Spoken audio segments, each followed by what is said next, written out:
ಎಲ್ಲರಿಗೂ ನಮಸ್ಕಾರ ರೀ. ಹೆಂಗದಿರಿ? ನಾನು ಶ್ವೇತಾ.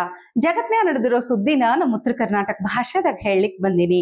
ಮಸ್ತ್ ಚಾ ಕುಡ್ಕೊತ ಖಡಕ್ ಮಿರ್ಚಿ ಮಂಡಕ್ಕಿ ನೋಡ್ರಿ. ನೋಡಿ ಸಮುದ್ರ ಬೇಡ್ರಿ. ಮತ್ತ ನಮ್ಮೆಲ್ಲಾ ವಿಡಿಯೋಸ್ಗಳನ್ನ ಲೈಕ್ ಮಾಡ್ರಿ. ನಿಮ್ಗೇನ್ ಅನಿಸ್ತದ ಕಮೆಂಟ್ ಮಾಡ್ರಿ. ನಿಮ್ಗೆ ಗೊತ್ತಿದ್ದವ್ರಿಗೆಲ್ಲ ಶೇರ್ ಮಾಡ್ರಿ. ಇನ್ನು ನಮ್ಮ TV Vikrama digital channel subscribe ಮಾಡುವುದಂತೂ ನೆನಪಾರ್ಬೇಡ್ರಿ. ನಿನ್ನೆಯಿಂದ ಒಂದೇ ಸಮನೆ ಒಂದೇ ಬ್ರೇಕಿಂಗ್ ನ್ಯೂಸ್. ಎಲ್ಲಿ ನೋಡಿದ್ರು ಇದೇ ಸುದ್ದಿ, ಎಲ್ಲರ ಬಾಯಾಗೂ ಇದೇ ಸುದ್ದಿ. ಭಾರತೀಯ ಸೇನೆಗೆ ಹೊಸ ನಾಯಕ ಹೊಸ ಸೈನಿಕನ ಎಂಟ್ರಿ. ಇಂಥವ್ರು ಬೇಕ್ರಿ ಭಾರತೀಯ ಸೇನೆಗೆ. ಈ ಸೈನಿಕನ ಬಲ್ಲಿ ಧೈರ್ಯ ಬಹಳದ, ಈ ಸೈನಿಕನ ಬಲ್ಲಿ ರೊಕ್ಕ ಬಹಳದ, ಈ ಸೈನಿಕನ ಬಲ್ಲಿ ಐಡಿಯಾಗಳು ಬಹಳದವ. ಯಾರಂತ ಕೇಳಿದ್ರೆ ನೀವು ಅದೇ ರೀ, ನಮ್ಮ ಸಚಿವರು ಜಮೀರ್ ಖಾನ್ ಸಾಹೇಬ್ರ ಯುದ್ಧಕ್ಕೆ ರೆಡಿಯಾಗಿ ನಿಂತು ಬಿಟ್ಟಾರ.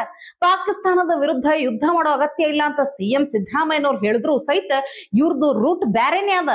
ನಾನೇ ಪಾಕಿಸ್ತಾನದ ವಿರುದ್ಧ ಯುದ್ಧ ಮಾಡ್ಲಿಕ್ಕೆ ರೆಡಿ ಅದೀನಿ, ನನಗೆ ದೇಶದ ಸಲುವಾಗಿ ನಾ ಹೋಗ್ಲಿಕ್ಕೆ ತಯಾರದೀನಿ, ನಾ ಏನು ಸುಮ್ನ ಮಜಾಕ್ ಮಾಡಕತ್ತಿಲ್ಲ, ಜೋಶ್ನ್ಯಾಗೂ ಹೇಳಕತ್ತಿಲ್ಲ, ಈ ದೇಶದ ಸಲುವಾಗಿ ನಾ ಯುದ್ಧಕ್ಕೂ ತಯಾರದೀನಿ. ನರೇಂದ್ರ ಮೋದಿ ಅಮಿತ್ ಶಾ ಅವರು ಶಸ್ತ್ರಾಸ್ತ್ರನ ನನಗೆ ಕೊಟ್ಟು ಬಿಡ್ಲಿ, ನಾನು ಬೆನ್ನಿಗೆ ಹಾಕೊಂಡು ಅಲ್ಲ ಮೇಲಾಣೆ ನಾನು ಶಸ್ತ್ರಾಸ್ತ್ರಗಳನ್ನು ಬೆನ್ನಿಗೆ ಕಟ್ಕೊಂಡು ಪಾಕಿಸ್ತಾನದ ವಿರುದ್ಧ ಯುದ್ಧ ಮಾಡ್ಲಿಕ್ಕೆ ತಯಾರದೀನಿ ಅಂತ ಹೇಳ್ಯಾರ. ಅಷ್ಟ ಅಲ್ರಿ, ಇದ್ರ ಜೊತೆಗೆ ಒಂದು ಸ್ಪಷ್ಟ ನೀನು ಕೊಟ್ಟಾರ, ನನಗೂ ಪಾಕಿಸ್ತಾನಗೂ ಯಾವುದೇ ರೀತಿ ಸಂಬಂಧ ಇಲ್ಲ ಅಂತ ಹೇಳಿ. ನಾವು ನಾನು ಮುಂಚೆ ಹೇಳ್ತಾ ಇದ್ದೀನಿ, ಭಾಳ ಸತಿ ಹೇಳ್ತೀನಿ ನಾನು, we are Indians, we are Hindustani. ನಮಗೂ ಪಾಕಿಸ್ತಾನಕ್ಕೆ ಸಂಬಂಧ ಇಲ್ಲ, ನಮಗೂ ಪಾಕಿಸ್ತಾನಿಗೆ ಯಾವ ಸಂಬಂಧನೂ ಇಲ್ಲ. ಯುದ್ಧ ಮಾಡಬೇಕಂದ್ರೆ ರೆಡಿ. ಅದಕ್ಕೆ ನನಗೆ ಆಸ್ ಎ ಮಂತ್ರಿಯಾಗಿ ನಾನು ಕಳಿಸ್ತಾರಂದ್ರೆ ಹೇಳಿ ನಾನು ಹೋಗಲು ಸಿದ್ಧ. ನಾನೇ ಹೋಗ್ತೀನಿ ಅಲ್ಲಿ. ಯುದ್ಧ ಮಾಡಬೇಕಾ ದೇಶಕ್ಕೋಸ್ಕರ, ಯುದ್ಧ ಮಾಡಬೇಕಾ ದೇಶಕ್ಕೋಸ್ಕರ, ನಡೀರಿ ಹೋಗ್ಬಿಡುವ, ನಾನು ಹೋಗ್ತೀನಿ ರೀ. ಬೇಕಾದರೆ ಸುಸೈಡ್ ಬ್ಯಾಮ್ ಆಗ್ತೀನಿ ನಾನು. ಓಪನ್ ನಾನು ಹೇಳ್ತಲ್ಲ, ಕೇಳಿಲಿ, ನಾನು ತಮಾಷೆಗೆ ನಾನು ಜೋಶಲ್ಲಿ ಹೇಳ್ತಾ ಇಲ್ಲ. ಈ ದೇಶಕ್ಕೋಸ್ಕರ ನನ್ನ ಗತಿ ಇದ್ದರೆ ಸುಸೈಡ್ ಬ್ಯಾಂಕ್ ನರೇಂದ್ರ ಮೋದಿ ಅವರು ಅಮಿತ್ ಶಾ ಕೊಳ್ಳಿ, ಅಲ್ಲ ಮೇಲೆ ಆಣೆ, ದೇವ್ರ ಮೇಲೆ ಆಣೆ ಕಟ್ಕೊಂಡು ನಾನು ಪಾಕಿಸ್ತಾನ ಹೋಗ್ತೀನಿ. ನಡಿ. ಅಲ್ರಿ, ಮೋದಿ ಅಮಿತ್ ಶಾ ಶಸ್ತ್ರಾಸ್ತ್ರ ಕೊಡ್ಬೇಕು ಅಂತ ಇವ್ರೇನೋ ಕೇಳಲಿಕತ್ತಾರ ಜಮೀರ್ ಖಾನ್ ಸಾಹೇಬ್ರ. ಆದ್ರೆ ನಿಮ್ಮ ಅಸ್ತ್ರಗಳು ಬ್ಯಾರೇನೆ ಅಲ್ಲೇನ್ರಿ. ಒಂದು ಬೋರ್ಡು, ಒಂದು ನೋಟಿಸ್ ಲೆಟರ್.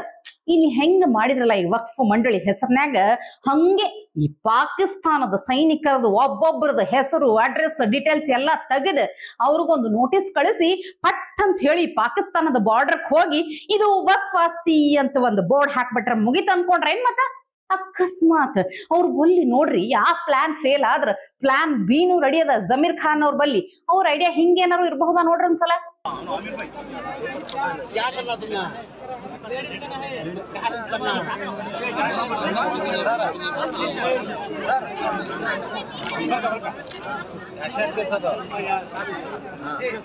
ಇದು ಆಮೇಲೆ ಹೇಳ, ನಾನು ಏನಂತ ಡಿಟೇಲ್ ಎಲ್ಲ ಫೋನ್ ನಂಬರ್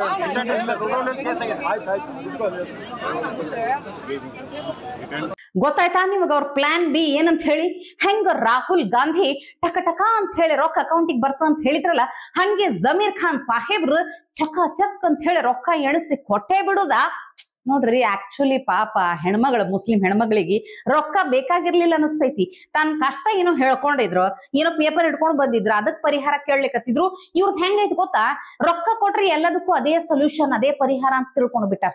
ಬಹುಶಃ ಪಾಕಿಸ್ತಾನದ ಸೈನಿಕರ ಜೊತೆ ಇದೇ ತರ ಫಕ್ ಫಕ್ ಅಂತ ಹೇಳಿ ರೊಕ್ಕ ಎಣಿಸಿ ಏನಾರ ಡೀಲ್ ಗೀಲ್ ಮಾಡ್ಬೇಕು ಅನ್ಕೊಂಡ್ರ ಯಾರಿಗ್ ಗೊತ್ತು? ಏನ್ ನೋಡ್ರಿ, ಅವ್ರದ್ದು ಪ್ಲಾನ್ ಏನಾರ ಇರ್ಲಿ, ಅವ್ರು ವಕ್ಫ್ ನೋಟಿಸ್ ಕೊಡ್ತಾರೋ ಅಥವಾ ರೊಕ್ಕನೇ ಕೊಡ್ತಾರೋ ಅಥವಾ ಖರೆ ಹೋರಾಡಿ ಯುದ್ಧನೇ ಮಾಡ್ತಾರೋ ಗೊತ್ತಿಲ್ಲ. ಅವ್ರಿಗೆ ಏನಾರೇ ಪ್ಲಾನ್ ಇರ್ಲಿಲ್ರಪ್ಪ, ತಾವೇ ಬಾಯ್ ಬಿಟ್ಟು ಕೇಳ್ಕೊಂಡಾರ. ಹಿಂಗಾಗಿ ಸಚಿವರಾದವ್ರವ್ರು ಹಿಂಗಾಗಿ ತಮ್ಮ ಒಂದು ಆಸೆಯನ್ನ ತೊಡ್ಕೊಂಡಾರ.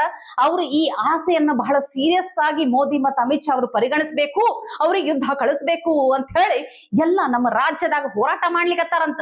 ಯಾಕಂತ ಗೊತ್ತಾ? ನೋಡ್ರಿ, ಅವ್ರು ಹೆಂಗಾರ ಯುದ್ಧ ಮಾಡ್ಲಿ, ಏನಾರೇ ಮಾಡ್ಲಿ, ಒಟ್ಟನ್ಯಾಗ ಪಾಪ ಈ ಜಮೀನ್ ಕಳ್ಕೊಂಡಿರೋ ರೈತರದಾರ, ಬಹಳ ಗುಡಿ ಗುಂಡಾರಗಳು ಎಲ್ಲ ಜಾಗ ಎಲ್ಲ ವಕ್ಫ್ ನೋಟಿಸ್ ಅಂತ ಕೊಟ್ಟಾರಲ್ಲ, ಅವ್ರೆಲ್ಲ ಒಂದ್ ಸ್ವಲ್ಪ ದಿನಾರೇ ನೆಮ್ಮದಿಯಿಂದ ಇರಬಹುದು ಅನ್ನೋ ಸಲುವಾಗಿ ಅವ್ರನ್ನ ಕಳಿಸ್ರಿ, ಯುದ್ಧಕ್ಕೆ ಕಳಿಸ್ರಿ ಅಂತ ಕೇಳಿಕತ್ತಾರಂತ. ಇನ್ನು SSLC ರಿಸಲ್ಟ್ ಬಂದದ ನಿನ್ನೆ. ಎಲ್ಲಾ ಚಲೋ ಫಲಿತಾಂಶ ತೆಗೆದಾರ ವಿದ್ಯಾರ್ಥಿನಿಯರು. ಅದ್ರಾಗೂ ಬೆಂಗಳೂರಿನ ಹೋಲಿ ಚೈಲ್ಡ್ ಇಂಗ್ಲಿಷ್ ಹೈಸ್ಕೂಲ್ ವಿದ್ಯಾರ್ಥಿ ಮಿಥುನ್ ಅನ್ನೋರು 625ಕ್ಕೆ 624 ಮಾರ್ಕ್ಸ್ ತಗೊಂಡ್ ಭಾರಿ ಸಾಧನೆ ಮಾಡ್ಯಾರ. ನೋಡ್ರಿ, ಓದನ್ಯಾಗ ಇಷ್ಟ ಶಾಣೆ ಅದಾನ ವಿದ್ಯಾರ್ಥಿ ಅಂತಂದ್ರ ಜೀವನದಾಗ್ನು ಮುಂದ್ ಏನಾಗಬೇಕು, ಗುರಿ ಕನಸು ಎಲ್ಲಾ ಭಾರಿ ಚಲೋ ಇಟ್ಕೊಂಡಿರ್ತಾರ. ಅದಕ್ಕ ಏನ್ ಆಗ್ತೀರ ಅಂತ ಕೇಳಿದ್ರ ಯೋಗಿ ಆದಿತ್ಯನಾಥ್ ತರ ರಾಜಕೀಯ ನಾಯಕ ಆಗ್ತೀನಿ ಅಂತ ಹೇಳಿ ಮಿಥುನ್ ಹೇಳ್ಯಾರ. ಅಷ್ಟ ಅಲ್ರಿ, ಯೋಗಿ ಆದಿತ್ಯನಾಥ್ ತರ ಡೇರಿಂಗ್ ಪೊಲಿಟಿಷಿಯನ್ ಆಗುವಂತ ಆಸೆ ಕನಸೈತೆ ಅಂತ ಹೇಳ್ಕೊಂಡಾರ. ಹಿಗ್ಗಾಗಲ್ಲೇನ್ರಿ? ಪೊಲಿಟಿಷಿಯನ್ ಆಗಬೇಕು ಅಂತ ಒಂದು ಡ್ರೀಮ್ ಇಟ್ಕೊಂಡಿದ್ದೀರಾ, ಯಾರು ನಿಮಗೆ ಸ್ಫೂರ್ತಿ ಆಗಿರೋದು, ಯಾಕೆ ಆಗಬೇಕು ಅಂತ ಅನಿಸ್ತಾ ಇದೆ ಅಂತ? UP CM ಆದಿತ್ಯನಾಥ್ ಅವರು ನನಗೆ ರೋಲ್ ಮಾಡಲು. ಸೊ ಅವರು ಸಿಕ್ಕಾಪಟ್ಟೆ ಬ್ರೇವ್ ಇದ್ದಾರೆ, ಯಾರಿಗೂ ಹೆದರಲ್ಲ. ಸೊ ಅಂದರೆ ಇವ್ರ ಪ್ರೆಷರಿಂದ ಅವ್ರ ಡಿಸಿಷನ್ ಎಲ್ಲ ಚೇಂಜ್ ಮಾಡ್ಕೊಳ್ಳಲ್ಲ. ಸೊ ಆ ಥರ ಸಾಲಿಡ್ ಡಿಸಿಷನ್ ಟೇಕಿಂಗ್ ಕೆಪಾಸಿಟಿ ಇರಬೇಕು ಅಂತ ಅನ್ಕೊಂಡಿದ್ದೀನಿ. ಮದುವೆ ಅನ್ನೋದು ಸ್ವರ್ಗದಾಗ ನಿಶ್ಚಯ ಆಗ್ತದ ಅಂತ ಹೇಳ್ತಾರೆ ನೋಡ್ರಿ. ಬಹಳ ಸಿಂಪಲ್ ಮದ್ವಿ ಅಂದ್ರೆ ಮನಿ ಮುಂದ ಮಾಡ್ತಾರ, ಮನಿ ಅಂಗಳದಾಗ ಮಾಡ್ತಾರ. ಇನ್ನು ಸ್ವಲ್ಪ ಗ್ರ್ಯಾಂಡ್ ಅಂದ್ರೆ ಈ ಗುಡಿಗಳದ್ರಾಗ ಮಾಡ್ತಾರ, ದೊಡ್ಡ ದೊಡ್ಡ ಕಲ್ಯಾಣ ಮಂಟಪದಾಗ ಮಾಡ್ತಾರ. ಈಗ ಕೆಲವೊಂದು ಮದುವೆಗಳು ಪೊಲೀಸ್ ಸ್ಟೇಷನ್ಯಾಗನೂ ಆಗ್ಯಾವ್ರಪ್ಪ. ಆದ್ರೆ ಇಲ್ಲೊಂದು ಮದ್ವಿ ಸ್ಪೆಷಲ್ ಅಂದ್ರೆ ಸ್ಪೆಷಲ್ ದವಾಖಾನ್ಯಾಗ ಆಗೈತಿ.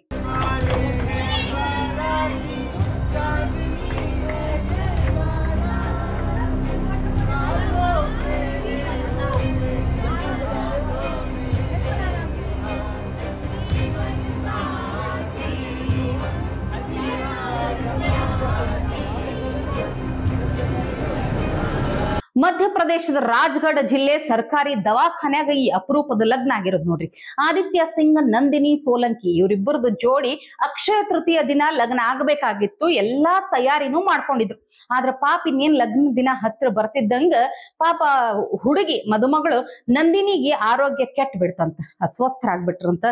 ಏನಂದ್ರ ನಂದಿನಿಗೆ ವೈದ್ಯರು ದವಾಖಾನೆಗೆ ಬೆಡ್ ರೆಸ್ಟ್ ತಗೋಬೇಕು, ಬೆಡ್ ಬಿಟ್ಟು ಹೇಳುವಂಗೆ ಇಲ್ಲ ಅಂತ ಪರಿಸ್ಥಿತಿ ಅದಂತ ಹೇಳ್ಬಿಟ್ಟಾರ. ಏನ್ ಮಾಡ್ಬೇಕು? ಇನ್ನೊಂದ್ 2 ದಿನ ಬಿಟ್ಟರೆ ಲಗ್ನ ಆಗೋನಂತಂದ್ರ ಮುಹೂರ್ತ ಇರ್ಲಿಲ್ಲ ಅಂತ. ಹಿಂಗಾಗಿ ಎರಡೂ ಫ್ಯಾಮಿಲಿದವರು ಒಪ್ಪ್ಯಾರ. ಅಷ್ಟೇ ಅಲ್ಲ, ಇದಕ್ಕ ದವಾಖಾನೆಯವರು ಸಹಿತ ಪರ್ಮಿಷನ್ ಕೊಟ್ಟು ಬಿಟ್ಟಾರ. ದವಾಖಾನೆಯ OPDನೇ ಮದುವೆಗೆ ಸಿಂಗಾರ ಮಾಡಿ ಅಲ್ಲೇ ಇವರಿಬ್ರು ಲಗ್ನ ಆಗ್ಯಾರ ನೋಡ್ರಿ.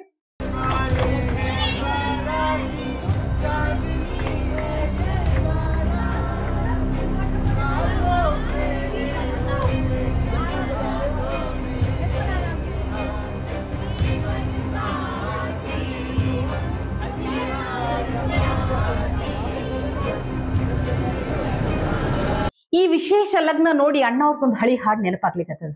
ಹಸೆ ಮನೆಯು ನಮಗೆ ಇಂದು ನಾವು ನಿಂತ ತಾಣವು, ತೂಗಾಡುವ ಹಸಿರೆಲೆಯೇ ಶುಭ ಕೋರುವ ತೋರಣವು, ಹಕ್ಕಿಗಳ ಚಿಲಿಪಿಲಿಗಾನ ಮಂಗಳಕರನಾದವು,